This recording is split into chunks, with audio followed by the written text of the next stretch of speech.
On this episode of the Pep Talk podcast, we're talking about Conan the Barbarian, Denzel Washington, and possibly even John Wick. But first, I have a question for you. Have you had your dose of pep today? No? Don't worry. I've got you. Now let's get into it. Welcome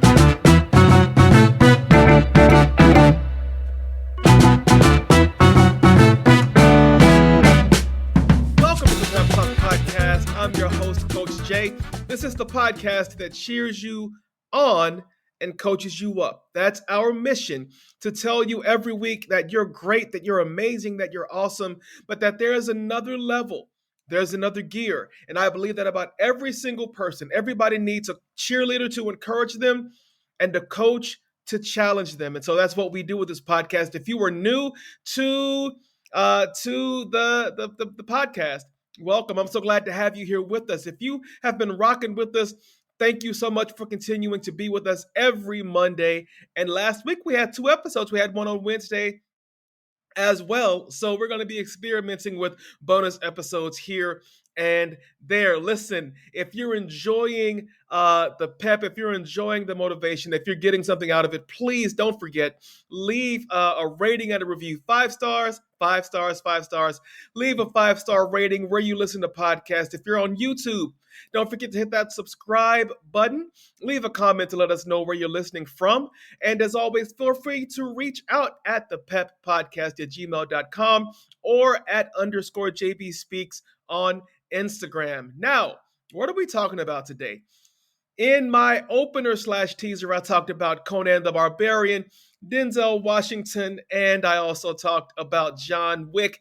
3 men, 3 ideals that I think lots of men have in their head. Now, we have been talking about, I took a brief departure from it last week, but we've been in a series for men about choosing intentional manhood. And the idea about this series has simply been that men, we need to get better. And this series is specifically pointed at men and future men, but it's also pointed at the people who love us, the people who love men. So that hits at everybody, right?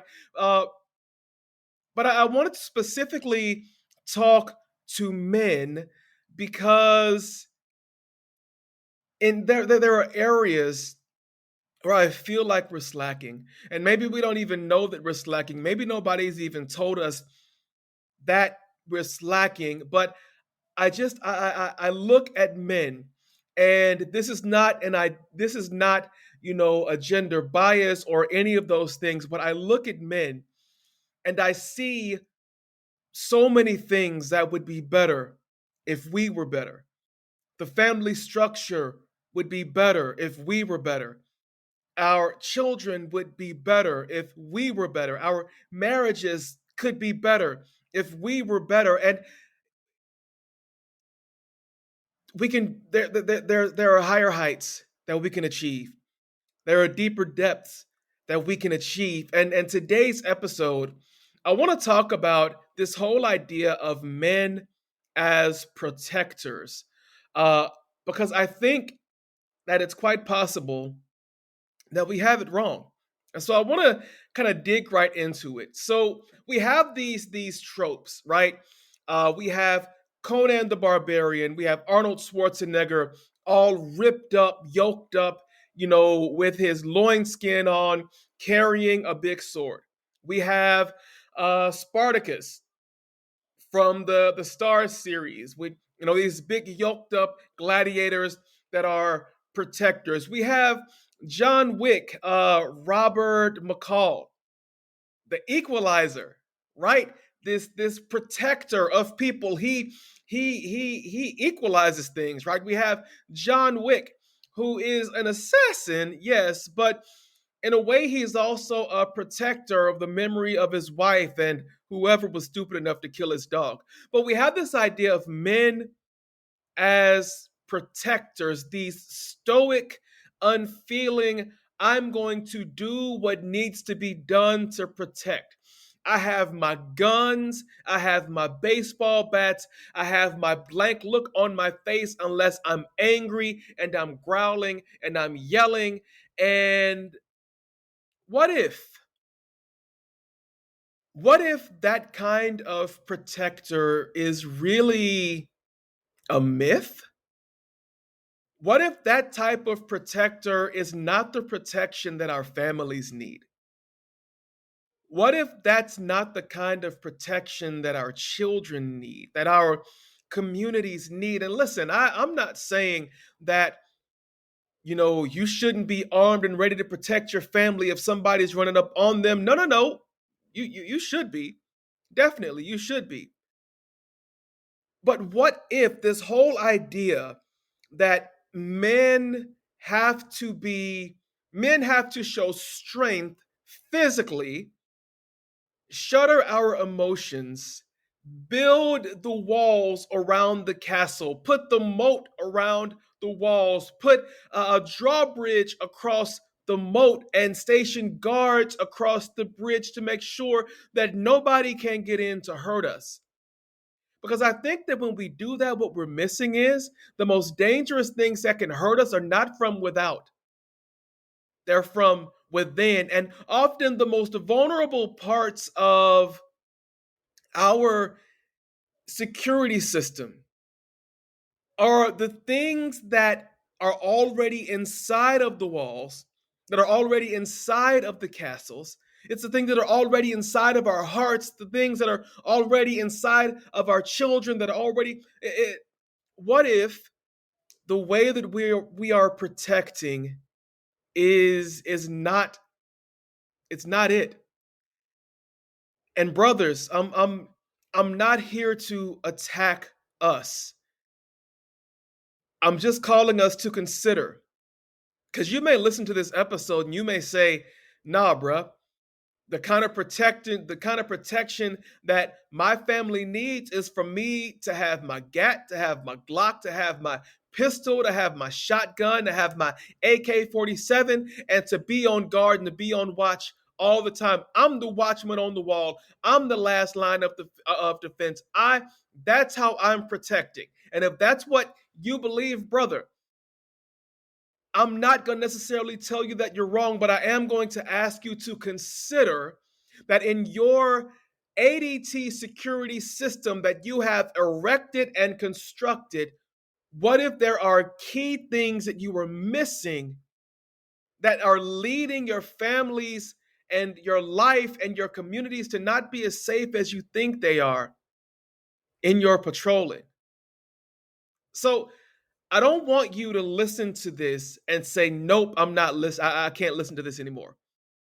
But I'm asking you to consider with me that as great as a protector as you are, maybe the kind of protecting that you're offering is not the kind of protection that is absolutely necessary. And I know that's hard. That requires a paradigm shift. It's a paradox for so many of us because for many of us, we have grown up with these hypermasculine ideals of men as conquerors. We conquer sexually. We conquer in the workplace professionally. We conquer everything that we look at. We're like, Simba and Mufasa's telling us everything that the light touches is yours. You're responsible for protecting it. And I'm telling you, yeah, you are responsible for protecting what's in your area, what's in your arena. But the way that we protect, I believe that it has to look different. And so that's what we are talking about. That's what I'm going to try to talk about in this episode. So just stick with me. I was watching on Netflix recently this continued remake of He-Man. I don't know how many of y'all have ever watched He-Man, but I'm going to give you just a brief synopsis. So, uh, there is a prince of Eternia. His name is Adam. I don't even know if he has a last name, but he has this power sword. And when his arch enemy Skeletor and his minions, there's always these clashes for the fate of Eternia. And when Skeletor comes, Adam is weak, right? Adam is weak, so he can't fight Skeletor. Skeletor has magic and monsters. And so what happens is the sorceress gave Adam this sword, and Adam, he holds this big sword up and he says, by the power of Grayskull, I have the power. And then lightning comes down and strikes the sword. And then Adam, he becomes this big muscle bound dude. And it transforms his cat Cringor into this really masculine cat called Cringor, battle cat, sorry. And that's how they fight. And he protects Eternia from Skeletor. I'm convinced that we have brought into this myth that we all have to be He-Men. But I think that we often forget that Adam, in his own right, the Prince of Eternia, Adam had a lot going for him. Adam was smart. Adam was a creative problem solver. What Adam was missing was just the big muscles to go Hulk smash on everything around him. And I think, in our hearts, we all want to be He-Man. We all want to be the big muscle bound dude going around being physically imposing. We want to be the watcher on the wall that if people look at us and see us, just to look in our eyes is enough to scare them off. Nobody's going to mess with me because I've got the muscles, I've got the power, I've got the weapons.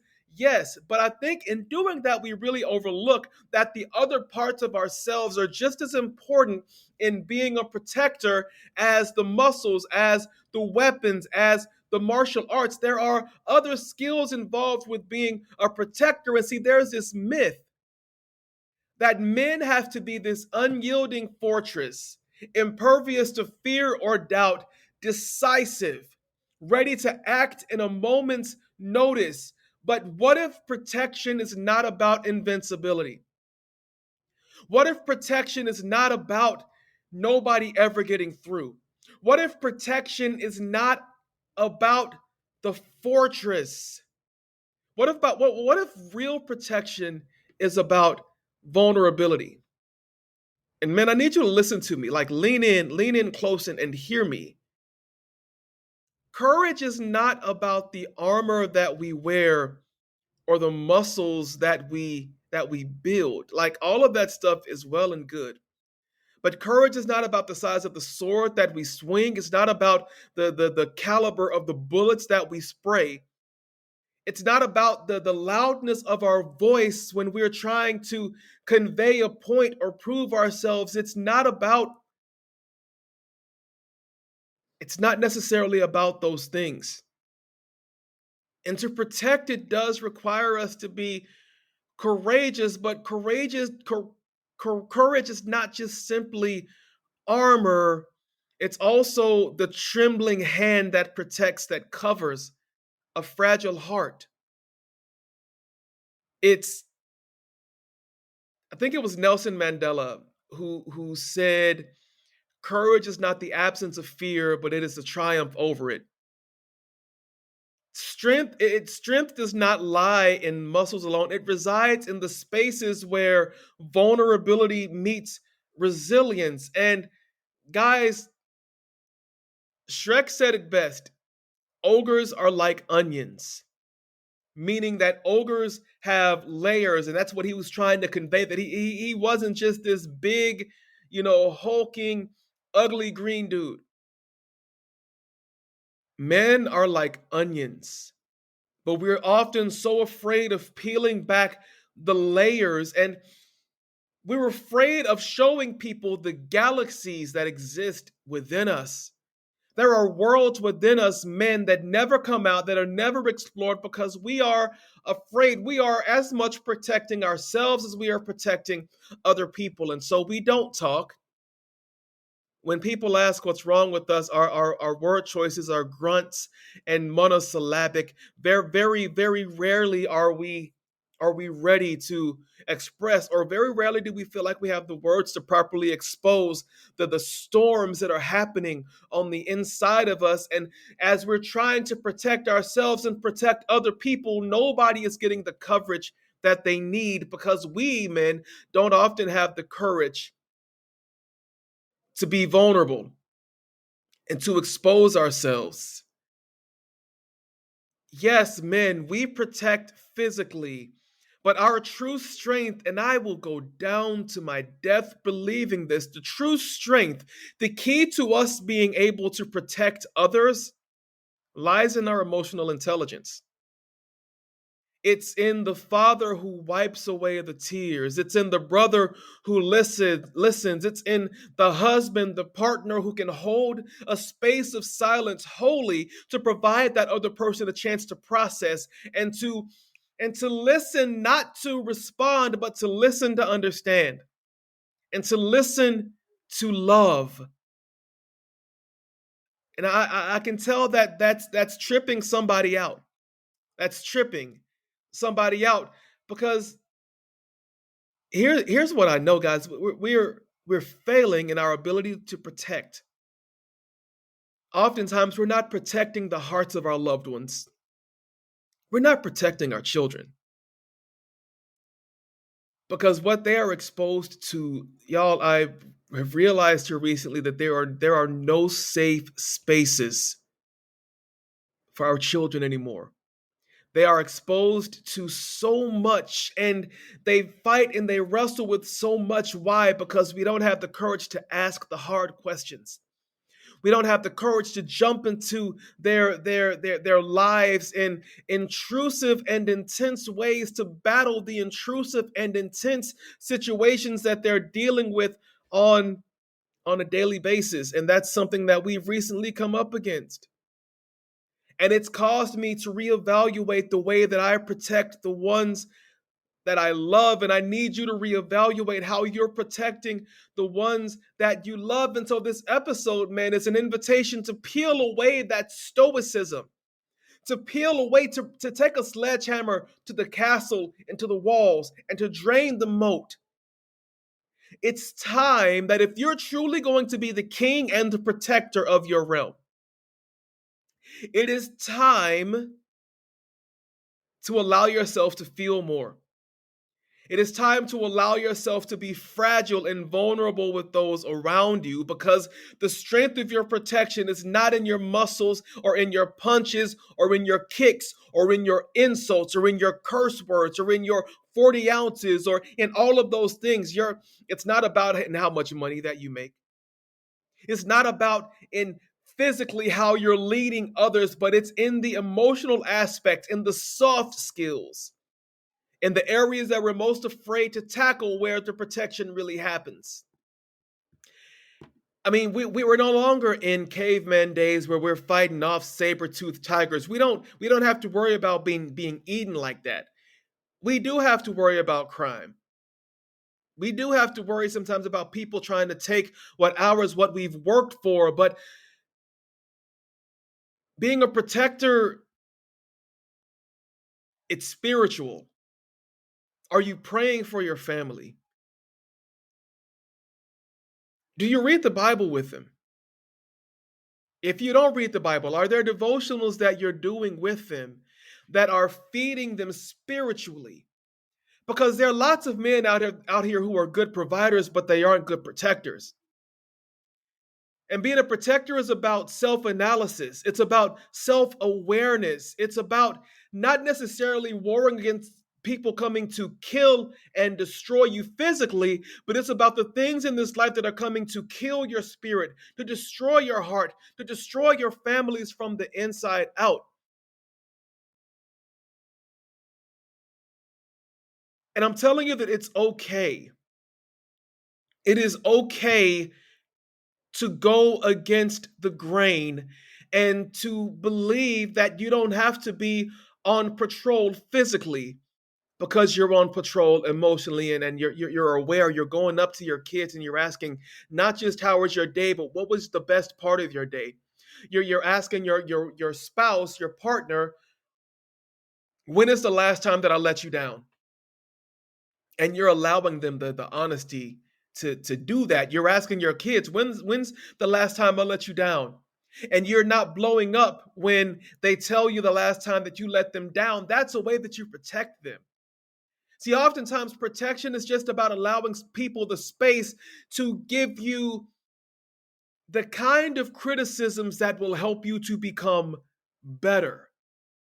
Just because you can make a lot of money and buy the house and buy the clothes and provide financial stability behind the curtain, you find out that the Wizard of Oz is not really a wizard, it's just a scared man. There are too many of us men who are scared men putting on the armor and the facade of a protector when really we're nothing more than scared boys just hoping that we don't lose everything that we're holding on so tightly to. But men, innately you are a protector. Innately you are a warrior, but the war is not necessarily happening in the physical realm. The war is probably more happening spiritually and emotionally and psychologically, not just in us, but in those around us. And I promise people will value us more when we begin to lean into those aspects of life. It's not the archetype of a warrior with the sword anymore. It's not about being willing to kill to protect your family. It's, are you willing to cry? Are you willing to hold them? Are you willing to be accountable? Are you willing to be transparent? Are you willing to be transformative in your reactions and in your relationships in a way that creates a safe space for the people around you to be who they are and to feel safe around you, that you will protect them, that you will protect their hearts.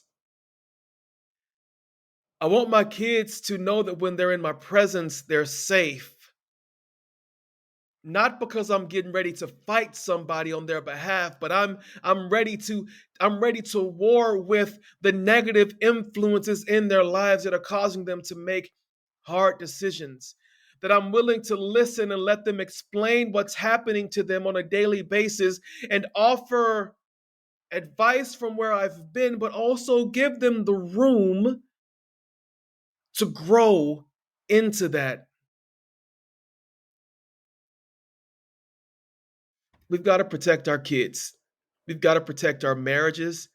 We've got to protect our communities, our families. We've got to, y'all, it is our responsibility to make others around us, to create a space where they feel safe and good, to help others build confidence, to help others feel comfortable growing into themselves, to selflessly give of ourselves to serve others in a way where the best parts of them are maximized, where the opportunities for growth within them are realized, and together collectively, we are creating environments where the people are safe. Because I think that's real safety.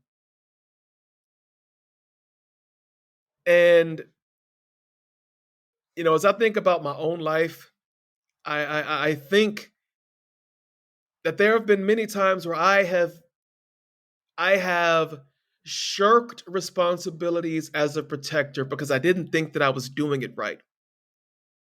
Not realizing that the way that I'm wired as an emotionally aware man is really what protects the best ways. I can get a gun and I can shoot, but can I wipe away a tear when somebody's crying?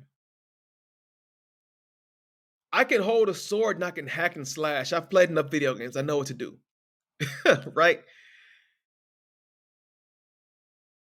But when somebody really needs to get something off of their chest, can I be present in that moment in a way that is transformative, not because I said anything, but just because I was there? Man, I am convinced that this is the protection that is lacking. It is the protection that is necessary, and it is the protection that is going to rebuild proper walls, not to keep people out, but to bring people in. Man, masculinity, it demands that we protect. But I'll keep saying this again and again and again. It's how we protect that makes a difference. So how can we become better protectors? All right, so I'm going off the dome with these because these are things that I really feel in my heart that when I'm doing these things, I am the best protector that I can be. Okay, so I think number one, we need to be flexible.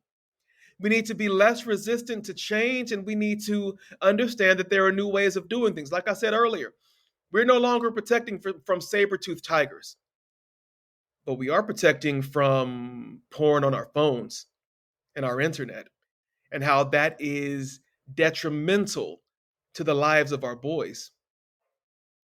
We need to learn to trust people. We need to learn to let our guard down and let people in, because as people get to know us better, then they can trust our intentions with them. Our wives, our partners will trust our intentions with our hearts when they know us better. Our kids will trust us better with our input into their lives when they know who we are and what we've been through. I'm open and honest with my kids about how I've messed up and when I've messed up. We have to trust people. Remember, we're tearing down the walls, we're destroying the gate, we're draining the moat, we're bringing the bridge back down, we're removing the guards from the gate. We have to let people in and embrace vulnerability as a strength, because it's necessary. Another way that we can be a protector is to be a good friend. Be a good friend to other men. Build those pockets, listen to their problems, and help resolve them without leaning towards violence or confrontation with other people, but try to help people confront the things within themselves. Be protective of your partner. Be cautious with feelings, be cautious with hearts. Men, teach your sons to be cautious with women, to be cautious with their hearts. I don't care if it's a girlfriend, a fiance, a wife, a mother, whatever. Be cautious, be protective, be considerate.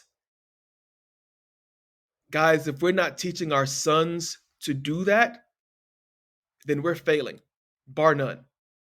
We are failing, we are failing, we are failing. I talk to my son all the time about being respective of any young woman that you might, associate yourself with, whether a girlfriend, a friend, or whatever. Now, does that mean that that's always going to be the case? No. But I'm a big believer that when you train your people, train your kids, train your sons in the way that they should go, while there will be mistakes, they will always come back to the core of what you've taught them. So you've got to teach them. We've got to teach them. I see too many young men out here just wilding, being loose and being free with women, and that ain't it. That is not it. Because if they're loose and free with others, then they're loose and free with themselves, and they don't have the capacity to protect themselves, much less somebody else, because nobody has protected them. Right?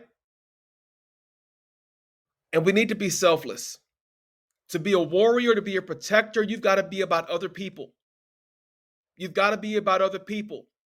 You got to know what you stand for. You got to know who you are. You got to know who you're leading, who you are protecting, and you got to be selfless, going after them, going hard for them, 100%.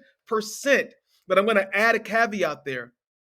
You're also going to have to be a little bit selfish, because if you're going to protect others 100%, you've got to be dealing with yourself. You've got to be asking yourself the hard questions. How can I be better? What can I do better so that I, in turn, can be better for others? Y'all know, I believe in God. I believe in the Bible. And I believe that it is the role of a man to be that watchman on the wall. But I also believe that it is important and it is absolutely necessary for us as men to do it right. Because we weren't just created with flesh, we were created with the soul and with the spirit, and we neglect those way too often. We elect our emotions way too often. We neglect our will way too often until stuff hits the fans.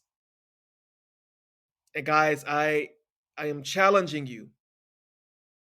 I am challenging you to do better. The world demands a different kind of protector now. The world demands a kind of protector who is not just willing to pull the trigger, but the kind of protector who's willing to consider feelings and is willing to talk about his feelings first to create a comfortable avenue for other people to talk about their feelings. I want to know what you think. Guys, people who love him, I want to know what you think about this topic. Do you still think that men need to be protectors? Why? Why not? I need you to drop a message. Send it to the peppodcast@gmail.com. Hit me up at JB Speaks on Instagram. I would love to know, do you think that the role of men as protectors, is it still relevant? Is it still necessary? And if so, what kind of protection do you need the men in your life to provide for you? Yeah, that's what we need. That's what I need from you. Drop a comment, drop a line, shoot me a direct message. I would love to hear from you. I would love your thoughts on this episode. And as we begin to close it out, men, we have to choose intentional manhood and being the right kind of protection. Choosing to be that right kind of protector, I think, is a key portion of masculinity, of healthy masculinity, of healthy manhood. Remember, we're not doing that toxic, men are the greatest ever. We're not doing that in here. We've got to be better than that. We are not God's gift to women unless we do the work, and we truly are a gift that is worthy to be given to our communities, to our families, and to the world. We don't get to claim that if we hadn't done the work. So I'm charging you with choosing intentional manhood. I'm choosing you to be the best man that you can be. All right. This has been another episode of the Pep Talk Podcast. Remember, subscribe, rate, review, reach out, let us know what you think. But until next time, y'all know how we like to end things. Keep it love, keep it light, and keep it peppy. And men, keep protecting. I'm watching. I'm proud of you, bro. This has been the Pep Talk Podcast with your boy, Coach Jay. We'll see you next week. Y'all be blessed. Peace.